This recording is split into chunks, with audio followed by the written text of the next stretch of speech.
چونکہ بشریت کا معاملہ آگے آئے تو ہمارے ہاں عوامی سطح پر یہ بڑی بحث ہے کہ حضور نور ہے یا بشر ہے. صاحبزادہ فیض الحسن صاحب کی بات آپ کو میں سنا چکا ہوں کہ ہم مانتے ہیں کہ کیا جانتے ہم جاہل ہیں, ہم نے قرآن نہیں پڑھا, ہم عربی نہیں جانتے, ہم جانتے ہیں آپ بشر تھے, لیکن آپ کی بشریت کو نمایاں کرنے کو ہم آپ کے خلاف سوء ادب سمجھتے ہیں. لیکن جب مسئلہ بن جائے کہ آپ بشر نہیں تھے نور تھے, یا نور نہیں تھے بشر تھے, یہ دونوں سٹیٹمنٹس ایکولی رانگ ہیں. آپ بشر تھے نور نہیں تھے یہ بھی غلط,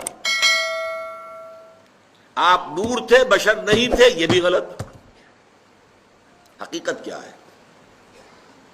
دیکھیے حقیقت یہ ہے, ہر انسان کے اندر ایک نور ہے. وہ نور کیا ہے؟ روح. روح نورانی ہے. اقبال نے بہت خوبصورت شعر کہا ہے, نقطۂ نوری کے نام او خودی, اسی سے ہے یہ سیلف, میں, انا, یہ در حقیقت اسی روح کا ظہور ہے. نقطۂ نوری کے نام او خودی, زیر خاک ما شرار زندگی.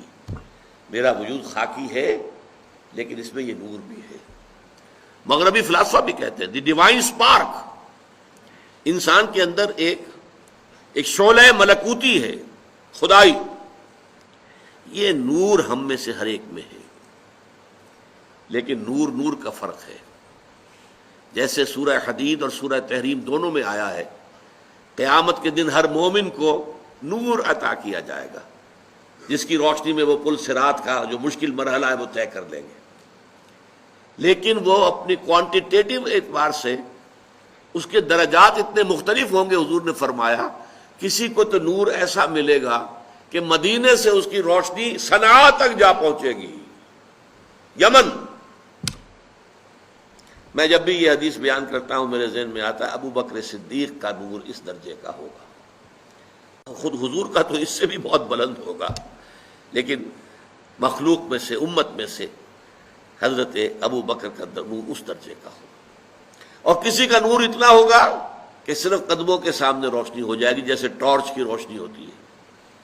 اور یہ بھی بڑا خوش قسمت ہوگا کہ ٹارچ اگر مل جائے تب بھی آدمی راستہ تو چل پڑتا ہے نا, گڑھا تو نظر آ جاتا ہے, گڑھے سے بچ جائے گا, سانپ کے بل سے تو بچ جائے گا, یہ سانپ کا بل ہے اس سے نکل کر بچ کر نکلے.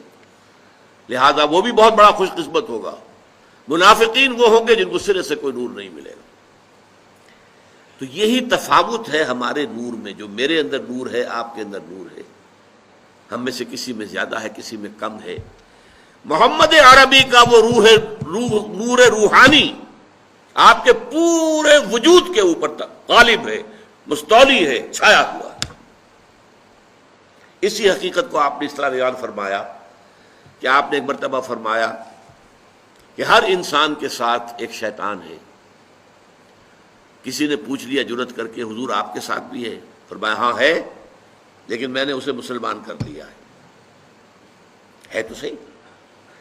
حضور کی بشریت بھی ہے, بشریت کے تقاضے بھی ہیں, لیکن آپ کی روحانیت ہے, اور روحانیت کی نورانیت ہے. وہ بشریت کے اوپر روحانیت اتنی غالب آ گئی ہے کہ اسے ہم کہہ سکتے ہیں کہ آپ مجسم نور تھے, لیکن نفی نہیں کی جائے گی. آپ بشر بھی تھے, نور بھی تھے. آپ بشر بھی تھے, آپ آمنہ اور عبداللہ کی اولاد تھے, بیٹے تھے. آپ عبد المطلب کے پوتے تھے. آپ ہاشمی تھے, قرشی تھے. آپ انسان تھے, آپ کھانا کھاتے تھے, آپ کو تکلیف بھی ہوتی تھی, آپ کے اوپر جادو تک بھی اثر کر جاتا تھا. یہ ہوا ہے. بشریت کی نفی کیسے کر دیں گے؟ آپ کے وار پڑا ہے تو خون کا فوارہ چھوٹا ہے, اور خون زیادہ چلا گیا ہے تو آپ بے ہوش بھی ہوئے ہیں, کیسے نفی کر دیں گے؟ لیکن یہ کہ آپ کی نورانیت جو ہے, روح کی نورانیت, روح محمدی, اس کی نورانیت نے اس پورے وجود بشری کو ڈھانپ لیا ہے. اور اس اعتبار سے ہم کہیں کہ آپ نور مجسم تھے تو کوئی غلط نہیں. تو آپ نور بھی تھے اور بشر بھی تھے. ان میں سے کسی ایک پہلو کی نفی بھی کرنا میرے نزدیک بہت بڑی غلطی ہے. بلکہ میں اسے گمراہی سے بھی تعبیر کروں گا۔